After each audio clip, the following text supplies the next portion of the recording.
Muhabbet getirir dost dillerinden. Olmak yarlar tebrik ederler. Yâre kurban. Ben baştan açınca geldiğinde yakalayarak geziyor onu. Öyle mi? Ben şu an uğraşsam yakalamayabilirim ama bilmiyorum. Yaşıdır, Poyraz vurur cıganları üşüdür. Ben çiçekleri, şakayıkları çektim. Orada batarya bitti. Bunu takana kadar kapattı telefonu. Şerefsiz durmuş.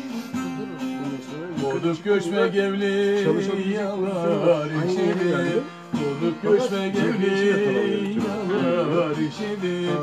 Halbuki orada Abi senin de yapamazsın. içeri çek abi. Telefon eski ya. Psikopatlık yapıyor. İki kere daha açtım kapattım. Bravo. Kendine gelince GPS'i yakaladı ondan sonra o 5 kilometre kayıp mesela orayı Evet, çekti. bir şey yapıyor, çizgi çekiyor. Orası yok. Ondan sonra dönüşe bir daha yaptım programları. Öyle şey. Güzel oldu ya. Yani en azından takip ediyorum şeyi. Kaç metre çıkmışız, kaç metre inmişiz. Ama çok çarpı gidiyor işte. Aha senden gayrı gayrı aşık yoktur. Şey kadar değil ama. Aha senden gayrı aşık mı yoktur? Demir bu telaşın. Sabah çıktım. 95'teydim. Bir de fotoğraf oranı Neler kullanıyorum ya. düşünür bir Adem'den Açmazsam yine epey gidiyor. Senin telefon geliyor ama daha akşama çıkarabilir de. Var mı işte? Neler düşünür bir Adem'den beri. İnterneti kapatacağım. Kimler İnternet olmuyor. İkisi bir arada oldu mu? Allah GPS'ten alıyor datayı. Tabii.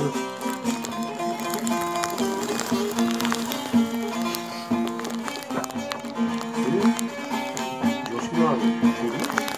Arkadan bir şey konuşuyor. Abi sesler.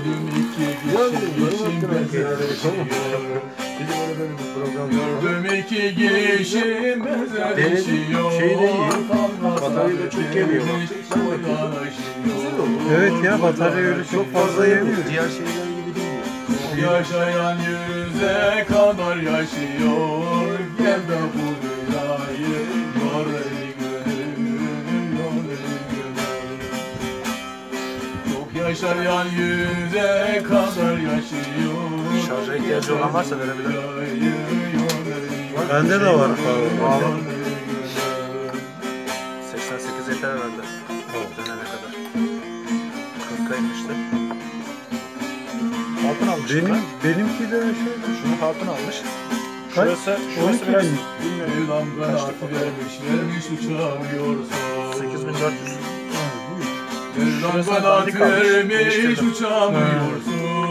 Bu nefsin elinde. Ben 10.400'lüğünü aldım. Kaç? 65 lira. Ben de alacaktım bir tane 18 binlik alacaktım. İnce bir tane. Yusuf Sürülay'dı. Hatun da alma dedi, bu var dedi. Tabii canım, bunlar da iş görüyor ya. Yalan dünyadan geçemiyorsun. 2 kere anca şarj ediyor. 10.400'lük ama 2 kere anca şarj ediyor. Kaliteli 2,5. Kaliteli markalarla uzun. Bizim Murat'ta var. Philips'in aldıydık Murat'a biz. 2 tane aldık hatta. Ağzına sağlık. Küçük olmuş. Üstad biz böyle yavaş yavaş Evet. Yolumuz uzun. Değerli.